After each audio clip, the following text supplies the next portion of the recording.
Okay, You know what Dad used to say? You know, he always said, you know where you find sympathy in the dictionary, don't you? Between shit and sick. well, it's 6 p.m. and we'll open this workshop. I'll ask Mr. West to, why don't you start your program here? Okay, sir? Yeah, thank you. Wes Petty from Labella Associates. You might remember part of this presentation from a couple years ago. Well, I don't know what Jack's handing out. Probably doesn't have anything to do with my commercial zoning talk. Oh, it's all about commercial zoning, Wes. You know, like presentation starting out with laughter? Yeah. I thought you had no soccer. So I wanted to talk a little bit about the commercial zoning district in the town of Victor, and some of this is going to be maybe repetitive from past meetings. But what I've got here up on the screen is the existing zoning map, right? And I want to key in on the yellow areas, right? So as you know, the town zoning regulations divides the community into districts, which separates uses, mostly theoretically it's supposed to separate incompatible uses like industrial from residential and agricultural, commercial. So I really want to key in on the commercial zoning district here. A large blob you can see is north of the thruway along the Route 96 corridor. And then we've got some other spots of the commercial zoning, the bright yellow that you see here on the zoning map. So this is in chapter 211 of the town code, zoning distinguishes land designated for residential versus non-residential use, and it regulates the use, density of use, and the location of development. Specifically, again, here's an aerial photograph, an aerial image of the town, which depicts those yellow areas that are zoned commercial now. So you've got a place over here in the hamlet of Fishers. We've got some along the Route 96 corridor between the 490 and Interstate 90 in the village. And then there's also a commercial area over here across the street from Phoenix Mills Plaza towards Farmington. So there's also a zoning district that is entitled commercial/light industrial. And much of the corridor, the Route 96 corridor, is zoned the commercial light industrial, as you can see here, this kind of darker brown, dark yellow right in this area. So that allows a mix of commercial uses and then some low-intensity industrial type of things.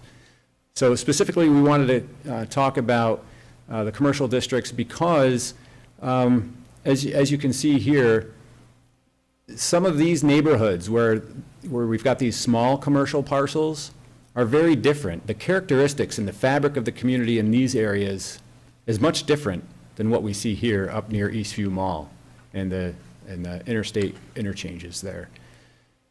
Some of the commercial uses that are allowed currently are bed and breakfast, health care and institutional uses, not-for-profit, essential services, retail commercial like shopping centers, restaurants, and non-retail commercial. And let me hit this next slide here. So I also wanted to talk about the dimensional requirements, and this is really the part that might be initiating this conversation, is the dimensional requirements for commercial zoning districts. So the minimum lot size currently is 30,000 square feet, so that's less than an acre. Lot frontage of 150 feet and a lot depth of 200 feet. The maximums for these yellow distinguished areas are 2 stories high and 35 feet in height. And the maximum building coverage is 40% of the lot.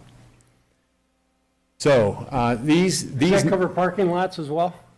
Nope, that's just building coverage. Okay. Yeah. So I can't remember if there is an impervious coverage maximum noted in the zoning code, but this is strictly just the building coverage. Right. Great question. These numbers here really lend themselves to some of the smaller lots, right? Some of the smaller lots, like over here towards Farmington on the east side of town on 96, some of what's just outside of the village, and then certainly maybe over here in Fishers. But we have some much larger parcels over over in this area, up on north of the thruway. So we had talked about a while back some potential changes, right, to accommodate a different type of development north on those larger parcels. So back in 2019, the town adopted the Eastview Mall mixed-use overlay district. And that's approximately 161 acres. And what that does is it provides some flexibility with the permitted principal uses in the area, right? They're not just, a single parcel doesn't have to just adhere to one primary principal use. Maybe there's a developer who has an idea to have a dynamic mix of uses that would be permitted. Maybe it's a combination of commercial and some sort of residential, and maybe some sort of restaurant or theater or what have you. Just something that's a little bit different, and so the town did adopt that mixed-use overlay district. But there are no changes, through that adoption, there were no changes to the dimensional requirements of the zoning. And this type of mixed-use overlay would require an applicant to submit a mixed-use plan, subject to review and action by this board, the town board. And this slide shows the mixed-use overlay boundary at Eastview Mall. So on the north side, you'll see that it doesn't quite get to the plaza, into the plaza where Old Navy or Target are, and it's also the Home Depot is outside of this mixed-use overlay as well. But in large part, you see Eastview Mall and the buildings associated with Eastview Mall are in this overlay. Currently, where the Goodwill is, right, that's in the mixed-use overlay, and then there's, I think it's Raymore and Flanagan Furniture is over here as well. And also the movie theater is located in the mixed-use overlay. So it deals with uses only, right, not the dimensional requirements. And the property is still subject to the underlying zoning district with respect to these dimensional limitations, like 35 feet maximum height or 2 stories maximum height. The setbacks are the same. The properties that are currently outside of this mixed-use overlay are the BJ's store, and then some of these out parcel buildings, I think maybe that might be City Mattress. Lazy Boy. Lazy Boy, yeah, that might be it. Yeah, Lazy Boy might be in here. I can't remember what the other stores are in there. This next map is a little bit different.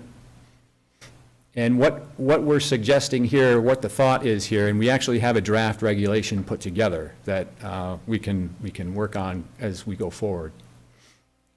And so so it says here, same boundary as the mixed-use overlay. I should have updated that, because what I've done here is you can see on the south end, right, the change for this mixed use, or for this new zoning district that maybe I'd like to talk with you about or get some feedback on, is whether or not to include the BJ's parcel, right?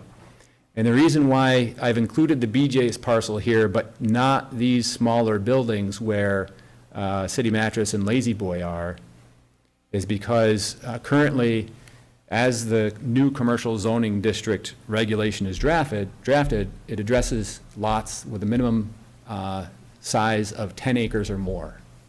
So, and these lots out here, I think one of them is maybe an acre and the other is 3 acres.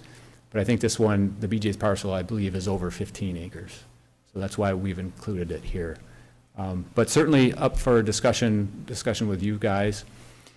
Basically, this would provide the same underlying uses as the commercial zoning district does today. We could also consider maybe adding some potential uses. So for example, right now, I think office buildings are permitted in the commercial light industrial zoning district, but are not permitted as of right in the commercial district. So that maybe that's something that you might consider adding. But that could What's the also, downside, excuse me, Wes, what's the downside of including that area? I mean, if our goal is to have that area, the mall and what's up there, you know, Home Depot and all of that, what's the downside of having all of that in mixed-use overlay? And to piggyback off of Dave's question, I think you were assisting Mark Terrian in 2019 with this. And Yep. something. Was there a reason? And again, if I was the one responsible, please help clarify for all of us, to Dave's point. Yeah. Is there a reason Why we we, didn't include everything? yeah, there might have been. I honestly can't remember off the top of my head. And I'd be happy to find out, though, and report back to the board on maybe why we excluded some of these areas, like the BJ's and these out parcel buildings, as well as, maybe because these were, I wonder if these were in a PDD. Actually, let me go back a couple more slides. Right. They are? That, because they're in the That prevents them from being in a mixed overlay? Because the PDD is its own zoning, Right. so Yeah. if you've already zoned it Right. to allow those uses. Right. So the flexibility mechanism is already there because. Well, if they wanted to do anything other than what's in that PDD, they've got to come back to you to do that, to amend that PDD. But that's probably why, I'm guessing. I don't know why the BJ's wasn't included, maybe because it wasn't owned by Wilmerite? Could be. Yeah. It might be. The Owned Wilmerite by was Wilmerite. driving the overlay, right, for the mall? Yes. And he doesn't own Home Depot, right? Well, that was the Home Depot Target Yeah. piece is in the PDD already, so that's a different zoning altogether. Got it. Okay. It's specific for those uses that are currently there. Got it. Courses and like other malls have done around, flexibilities for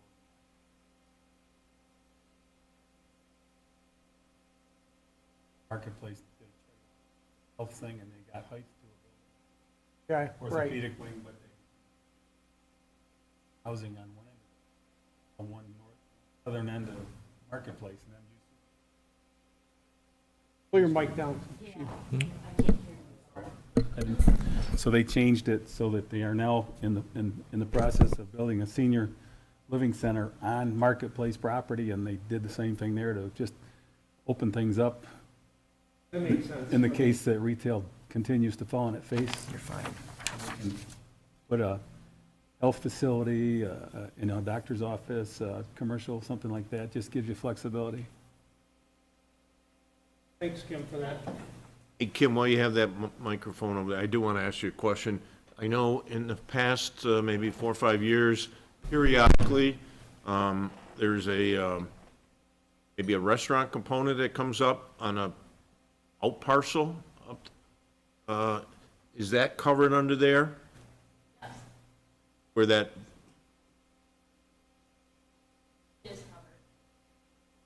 Yes. So that out parcel would be out in the front, Jack, where you come into the mall from across from High Street okay, and come down around to go to like the front of the mall. where the climb aboard, Yes, okay. yes. Okay, I understand, thank you.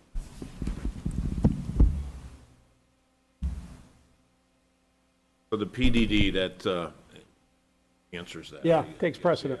Yeah, that certainly addresses what's north of this mixed-use overlay. I'm curious, I'd be happy, I'm going to see what I can find in our notes and our project file as to maybe why we left out the BJ's parcel, because that is not in a PDD. That, I believe, is simply zoned commercial today. Yeah. So Wes and Kim, because they are currently under a PDD, is that if, you know, the Target's been in to see in the last few years, they were doing work within the store and stuff like that, is that a heavy lift for one of these, the owners of the Target or the Home Depot and Best Buy to come in, or the owner of, and it's not Target, I know, I'm sure they lease the building, but is this a heavy lift to change a PDD? Come to the board, present with a concept? Yeah, you've done it in the past with amending PDDs. You did it across the street for Conifer. You've amended that PDD. Right. I wouldn't anticipate that it would be a heavy lift, Wes. It has, obviously, it's a process to go Yeah. through, but I think I generally agree with Kim, but I also think it might be dependent on the nature of the request and how significant the PDD change, what type of change that they're looking for. I'm trying to think what might complicate it. Like, for example, right, there's supposed to be a preliminary development plan that's approved by this board, the town board, that needs to be adhered to. And I think some of the uses in PDDs are very prescriptive. You know, it's described in the town code, you know, this PD would allow for or includes these particular uses. But maybe they wanted to change the use and somehow alter a site that doesn't really conform to what the preliminary development plan is that you guys have adopted or Does approved. Fuel retail, underground storage have anything to do with keeping it independent from anything else, or no, that wouldn't have any bearing on it? The fact that they sell gas there and have underground storage and had to stay separate? he's talking about BJ's. Yeah. BJ's, I'm talking about BJ's? It doesn't ring a bell? I really think it was to do that it wasn't a Wilmerite parcel. Yeah. That's what I think too, yeah. Yeah. So, yeah, the PDDs can be changed. Sometimes it's relatively simple, right? I mean, as you've noted, there's been a couple of target projects that have been reviewed by the planning board, which I don't think really altered Didn't the nature of the affect- PDD. No, didn't affect the PDD.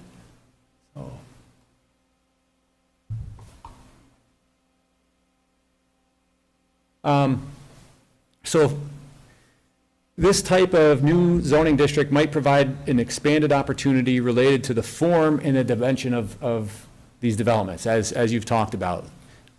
Mike, you mentioned, you know, non-retail uses, right? How can we adapt? How can the town of Victor adapt to the evolving, changing retail market where we once had these large malls, maybe very popular? I think Eastview Mall is still very, very popular, but, you know, the mall of yesterday is not going to be the same as the mall of 10, 20 years from now. So I've added a little chart here. I've included a little chart that shows a bit of a comparison between the existing commercial district and maybe what we are suggesting, or at least offering for you to consider. And so I'll just go through some of these points here. So this column, the center column immediately to the right of the dark green, is the existing commercial zoning district dimensional requirements. So for example, the minimum lot size is 30,000 square feet. So for the new commercial center zoning district, which I've kind of coined, the minimum lot size would be 435,600 square feet, which is 10 acres, right? That would be the minimum lot size for commercial center zoning district. For lot frontage, we've got 150 feet, which can likely easily be accommodated in some of those smaller commercial zone parcels out south of the New York State Thruway. And then commercial center, the minimum frontage would be 500 feet. Lot depth, 200 feet in the existing, lot depth of 500 feet in the commercial center zoning district. And then the front yard requirements, 80 and 100. Rear yard requirements, 60 and 100. And side yard, 5 feet or 25 feet, depending on what you're adjacent to, and then 50 feet for the commercial center zoning district. And something that really would be noticeable maybe is looking at the height of the buildings. So currently in the commercial zoning district, the height is limited to 2 stories or 35 feet. In the concept commercial center zoning district, we've got 6 stories or 90 feet. Accessory structures would remain the same at 35 feet. And then building coverage, we've got currently as remaining the same as 40%. I did have a brief opportunity to talk with Drew last week about emergency access and the maximum height that the local fire truck, ladder truck would go. And although I understand that the ladder truck would go 100 feet high, that doesn't necessarily mean that, you know, it can service a 6-story building or 90 feet, right? Even though the 90 feet is lower than 100, It depends on placement of the vehicle. And I know you can speak a lot more intelligently about this topic than I can, and I'm happy to kind of turn it over to him. And we explored some potential options at the last meeting a couple of years ago about requiring certain things, maybe in lieu of being able to service at a higher height. So for example, a fire suppression system requirement is part of the site plan review process and built that into the regulations. It might also be a building code requirement. And also require and have reviewed by the town fire and emergency access around the building, like access drives and the opportunity to position vehicles accordingly. And also maybe some type of host community agreement whereby if there's a planning board or town board review, a developer would need to set aside some funds to help purchase or replace some equipment of the fire department. So there's some opportunities there that we can explore if we're interested in going at a higher height. But I wanted to kind of defer to Drew to let him talk a little bit more about the 100-foot aerial ladder that he has. Yeah, so when we look at, as it's written there, max 6 stories, 90 feet, if we look at residential versus commercial buildings, there's going to be different heights per floor. In general, residentials are 10 feet per floor, commercials are a little bit more than that. Especially with commercial buildings, that first floor tends to be a little bit higher than the rest of the floors. So you look at two different things, equipment and access, so whether the physical aerial ladder can reach a top floor to perform a rescue if there were a fire, and then also the manpower requirements. Those are the two big components to it. I'm aware of, and not intimately familiar with, but I do know that there are other areas around New York where a high-rise building has been constructed outside of a traditional urban area, and that developer or development, as part of that agreement, provided substantial funding to the fire department to, in one case I'm aware of, where they actually are required to, on a certain number of years, purchase the aerial apparatus that is actually able to reach those floors. So, I mean, that's $1 million+ investment every 10 years, 15 years or so to replace that piece of equipment. So, I mean, that's one thing to consider. Our town has 2 ladder trucks. They're both 100-foot. They're pretty much mirror images of each other. And at a 100-foot ladder, depending on how close you can get to the building, what your access looks like, 7 floors is typically what you consider the max for, so a seven-story residential building. Where it gets, if you look at the NFPA standards on manpower, that's where you really look, and I actually just looked before the meeting, and don't quote me on these because I'm not positive on them, but I believe though, so for example, a 2-story home in our town has a fire, 16 firefighters is what you need to put on scene in that first alarm. So someone calls 911, says my home's on fire, the assignment that gets assigned to that has to include 16 firefighters or more. For a commercial building, for a strip mall, for example, so Commerce Drive, it requires 27, so it's another 11 firefighters. A high-rise building goes to 36. So we're set up, as a primarily suburban, little bit of urban type, but rural interface in our town of Victor. We're largely set up for the bedroom community type firefighting, where 16 firefighters between our mutual aid partners and our home fire department provides plus or minus that on a typical basis. When we look at a high-rise building, that number more than doubles. So the demand for resources based on what the national standard would suggest as the gold standard does tremendously increase. Certainly. Drew, is that why it becomes like a 3-alarm or 4-alarm? That's why Egypt will show up or Yes. Pittsford will show up? Yeah, 'cause you so, need those and for numbers? example, if we get a report of an active fire inside Eastview Mall, the resources that are required go beyond our home agency immediately. And so, for example, in the past, we've had some small fire incidents, which have fortunately been mitigated quickly, where, Fishers covers as the home agency. Fishers, you get, within minutes, you have Victor, Egypt, Bushnell's Basin. So you have multiple departments coming, that and makes sense. there's going to be pre-structured box plans for specialty hazards. So I know that on the west side of town, in the Fishers area, we have specialty boxes that identify, the hotels, Legacy at Fairways, Eastview Mall, Forest Trail, where the apartments on Turk Hill are. Those are all specialty design boxes where you know, the fire organization could set a different standard for what we want coming and who our mutual aid automatic requests will be if there's a fire reported there versus a standard 2-story bedroom home or, you know, bedroom style, you know, development. So that said, and mind you, the NFPA is the recommended standard. You know, what a fire department ultimately does is going to be plus or minus that, but that is the gold standard. So I think when we do look at, you know, permitting a 6-story building, I think it would be certainly prudent to consider those additional costs and resources, because, and I've certainly heard this amongst our resident side community here is, you know, there is that comment of, well, we need certain equipment, an aerial ladder. My home doesn't really need the aerial ladder. A commercial building does. So why am I paying for all of that? So that's certainly some constructive feedback that I've heard over the years. And you can relate to it, understand why they make that comment. But I think as we move into that high-rise type building, I think that'll become a more legitimate conversation of what resources the fire department needs that might not necessarily be resources day in and day out that are needed by our traditional community. So I think that like as was mentioned, that host community agreement where the developer might be required to invest certain things into emergency services.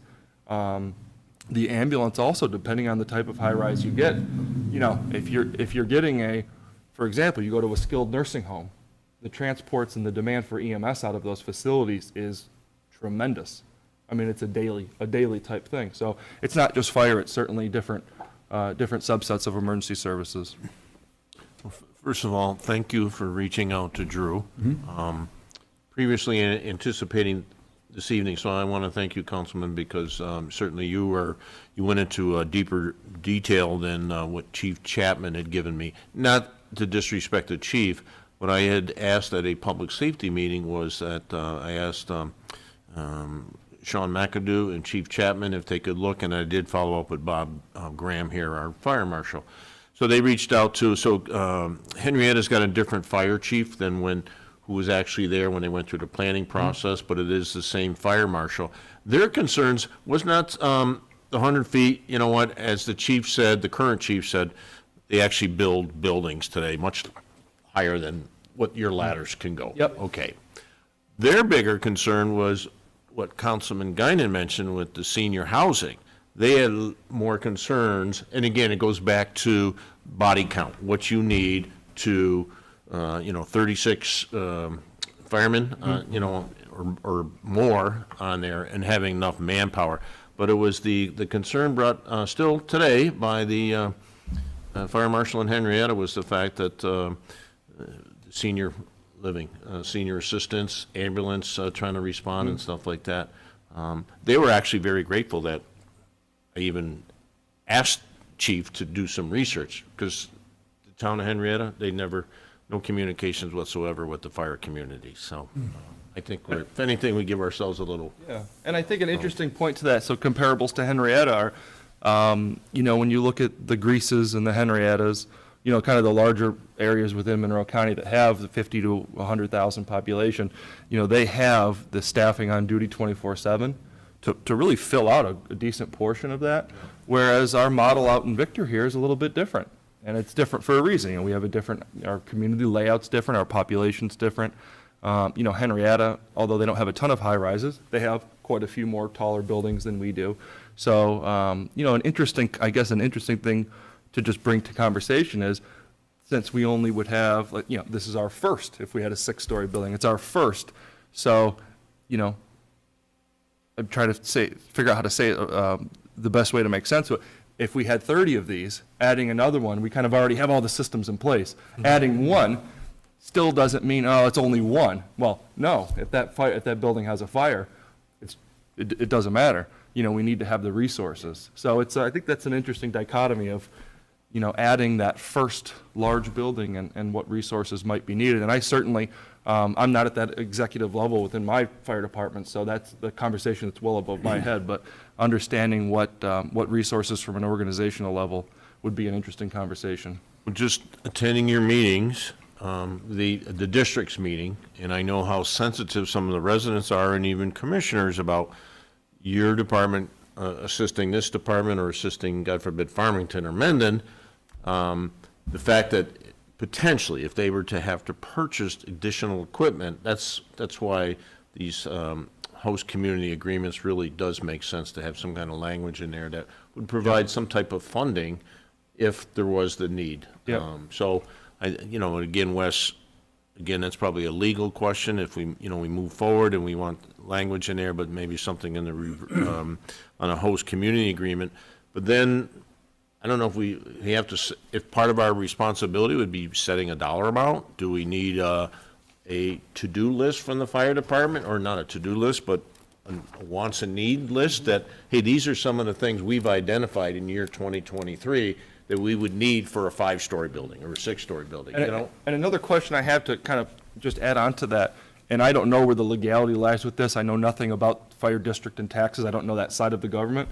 But I do know that, that there's opportunities for setting different tax rates for different types of developments. Special districts. So I wonder if you have a special district, so if this would enter in also to a fire special district where they're not necessarily vested to a certain dollar amount per 10 years or 5 years, but it's just over the course of each year, your tax rate is higher and that adjusts for the additional needs of that development. The volume of calls, just with our 2-story existing code, still is in that, probably from Main Street Fishers, the Chili's, up to the county line, where a lot of your calls are, I have to believe, in Championship Hills. I mean, Yep, legacy. Legacy. Yeah. Legacy. Yeah, that certainly accounts for a lot of them. And again, the use, we're talking about just the physical, parameters of the building, but the use is interesting. And if you look at residential, you would tend to think certain types of things when you look at a 6-story building. There's only certain things that go into 6-story residential buildings. And when you look at anything involving seniors, and for example, the Legacy, even though it's only a 3-story building, it's a large facility, and that has a shelter in place. So the reason why Henrietta likely is talking about, well, it's not necessarily the equipment, but the manpower. If we have a fire at the Legacy, it's a shelter in place. So we're responsible for going door to door to door to door to pull people out. And that's where it gets very, very manpower intensive. And when you add floors to that, it just creates a tremendous amount more manpower. I'm going to ask Kim a question. So when Fred Rinaldi built Constellation and those other ones, wasn't there a requirement for larger elevators, I believe so. sprinklers? He worked with the fire department and Bob Graham to come up with, Exactly what I was thinking about, Yeah. Jack. I was thinking about those apartments in the back, and Fred had to work with the planning board, and yeah, because they're 4-story buildings. you said fire suppression, I mean, the And sprinkler they're all system. sprinklered, yeah. Sprinkler systems went into that whole apartment complex, or Yeah. into the design for all that. So that's where the manpower thing's interesting, though, is you think the more systems in place in a building makes it certainly safer, 100%, but the more systems that you actually have, the more manpower it requires. The 4-story First American building up there, the most recent addition up at High Point, is currently our only 4-story building, and that's a 4-story commercial. Our ladder reaches it easily on 2 of the 4 sides, and it doesn't reach it on one side and very close on the other. But they have lots of different systems that are unique to that building. They have fire pumps. It's a type 1 building with fire protection, and they have the intercom systems for the firefighters. So they have a lot of advanced systems that really make it easier, or allows us to do our job as firefighters.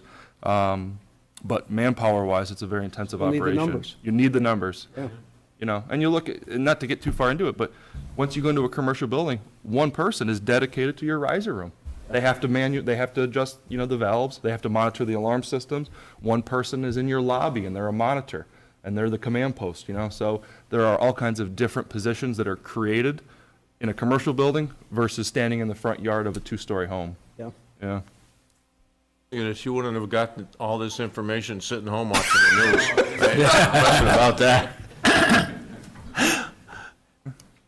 So I had an opportunity, I don't know if this is really going to add much to the conversation.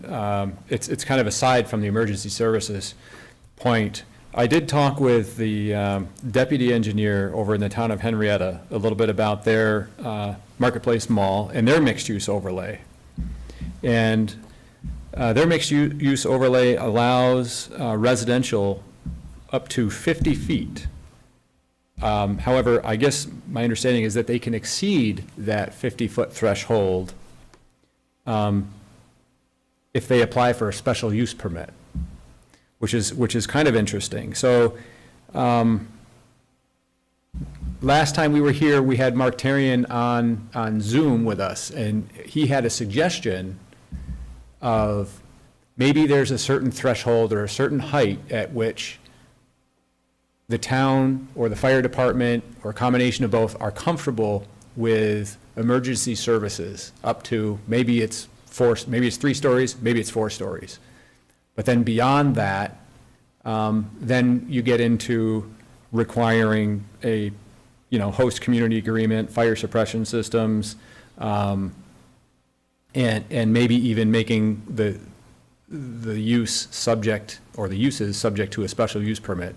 I wasn't real hot on that suggestion, and I don't know whether that would come into play or we want to consider doing something like that, but just another piece of information that's kind of rolling around in the back of my head at the moment.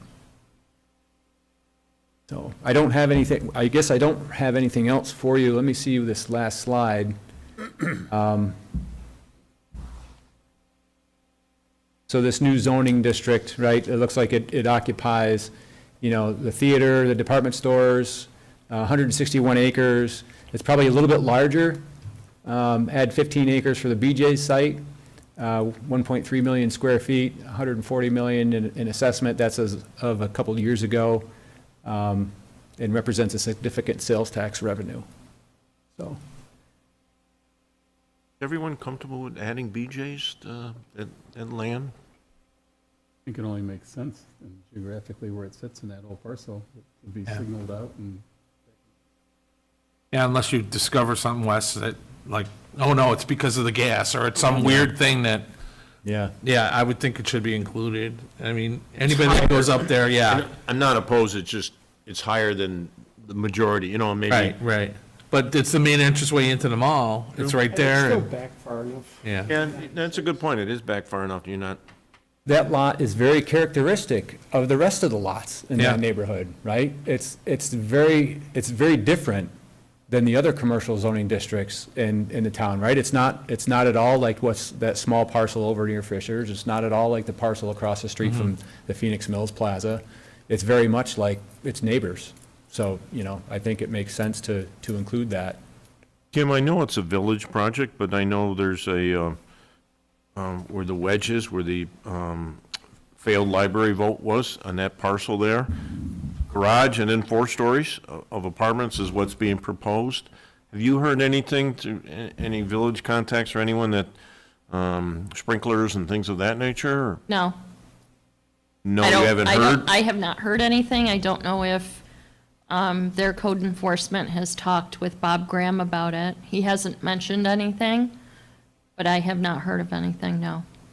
Supervisor, I don't think that's even, as far as sprinkler and fire protection inside the building, I think that's lesser of a concern just because of the uniform building codes for new construction of commercial and residential it has to have them. Okay. So I think that there are some places where you see the variances and you don't need it, but if you're building a new high-rise building, Mandatory. it's going to have them, yep.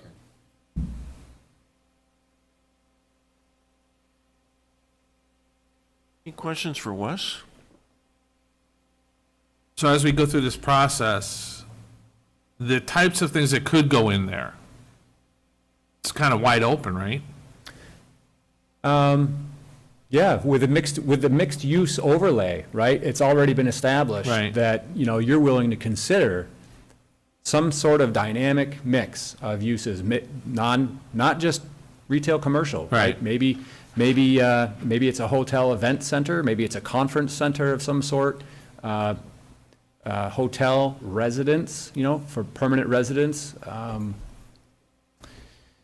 Also, and certainly still shopping, right? Right, no, Certainly yeah. Retail shopping. I'm thinking, in my mind, I'm thinking like Mall of America, indoor water park, or some kind of ridiculous Yeah. 6-story cowabunga slide or something, where would be obviously a destination thing, right? Yeah. But would that be, those types of things be allowed at that point? Well, That's an interesting question. I'm not sure how the mixed-use overlay regulations would consider that, if that's something that would be permissible, or if you have have the ability on a case-by-case basis to evaluate Right. that and say, that's really not what we're looking for, and that's really not what the mixed-use overlay was targeting. Right, and I guess that really gets to the root of the question is, Yeah. how specific is that Yeah. language that it can only be this, this, or this, which kind of handcuffs you again, Yeah, you know? Yep. So we want to kind of take the handcuffs off so that we have that ability to make a determination in the future if something came in that made sense, and we think it's the right kind of use for that parcel, that we could say, yeah, that's okay, as opposed to, or maybe, no, that's not okay. Like, a casino wants to come in. Do we want a casino in Victor? You know, I'm just thinking things that, you know, you look at a place like Del Lago, which is multi-stories high, huge project, right? What if they wanted to take down the movie theater in the back corner, go all along the back edge, along 490, and have this, you know, huge 6-story high hotel, resort, casino type of thing? Is that a permitted use? Would that fall under that? Do you know? But Wes, I don't think that there's, in that mixed-use overlay, I think it's on a case-by-case basis. I don't think it calls out specific Specific? uses in that be. mixed-use overlay. talked It is about it. based on what they're going to propose to, it's similar to a PDD, right? Okay. They would That's come why I in wanted to make sure that- proposing yeah. something, Everything and you starts guys, here. yes. Yeah. And we would send it, I don't believe that there's specific uses Restrictive called out. language that would, I okay. don't believe so. One of the reasons when we first talked about it along 96, not up where the mall is, for the mixed use was some towns, and on the comp plan, we were talking about retail on the bottom with something on the second Above it, story. yeah. You know, it's like, it could be residential, it could be office, but it could be retail bottom and something on the second floor, not Yeah. to extend it or something. We made it open so that could be proposed, but it was supposed to be at the time a case-by-case basis. yeah. No, good, that's what I would hope for, to give the flexibility for the future. Yeah. Wes, I will not be voting for any project that does not include a cowabunga slide now. Come on, man, let's go. When we did Pinnacle, though, we had to write a pretty good grocery list. That's a PDD. Yeah. As, again, it's specific uses Okay. for that parcel. Okay. Any further questions for Wes? Kim, any thoughts? No, I What- just Like for next next step? steps. Yeah. In time frame, Jack, No, I know, you know. I that think I think we need to find out whether if Frank would be handling this, or if this is something that Kevin would be, because, and, you know, let's go back to that point we made about the host community agreement. Is everyone in favor of pursuing that, or having language in that? Does that make sense? Sure Yeah. does. I just want to reiterate what Ed said about we got to make sure that BJ's underground fuel storage is okay to be in part of I that. use that, I remember there was a reason, and it, number one, it was separate, it was independent. I think the only reason We're is gonna because mess with it, you know, it wasn't, Wilmot doesn't own it. Yeah, if that's the only reason, then I would agree it should be in, for sure.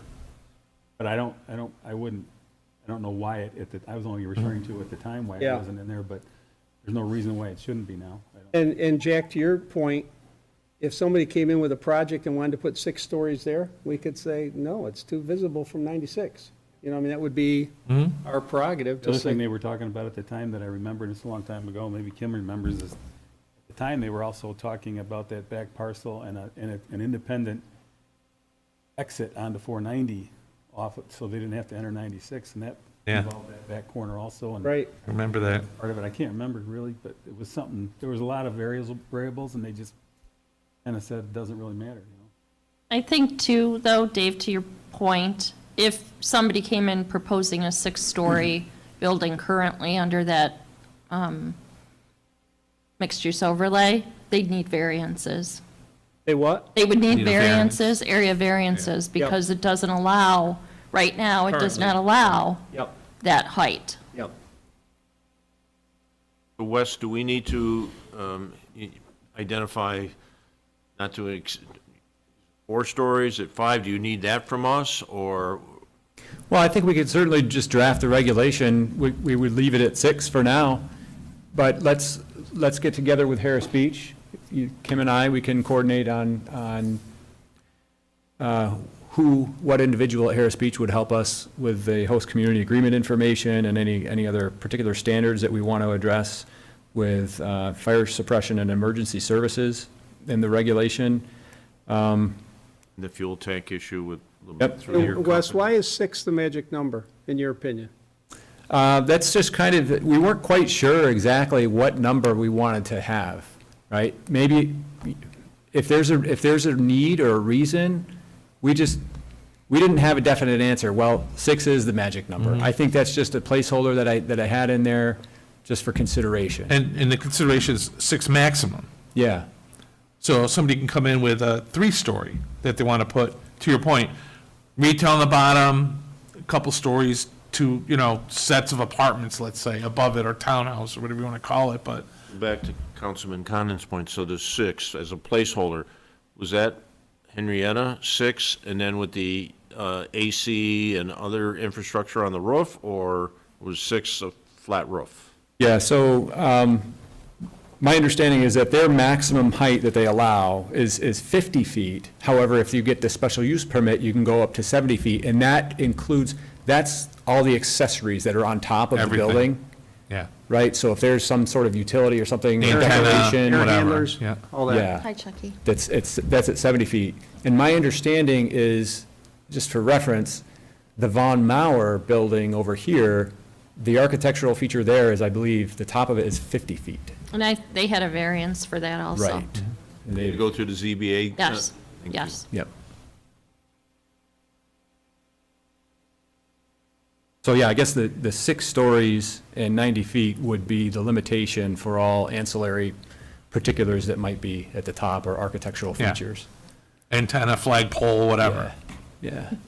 Slide, Cowabunga slide. Found it. cowabunga slide, I'm going to propose that. yeah. Flashing lights for airplanes, I guess, too. I don't know. Any closing thoughts? Thanks for the information, the dialogue, I appreciate it, and Kim and I will coordinate with Harris Beach, and Okay. Thank you. Our public hearing, are you offering any comments prior to? I hadn't planned on it, but if you want me to just introduce the plan, I'd be Why happy don't to do you that. sit and Yeah. plan on a few things, and Okay. I think it makes sense. Okay, You would? yep. I'm gonna unplug my machine.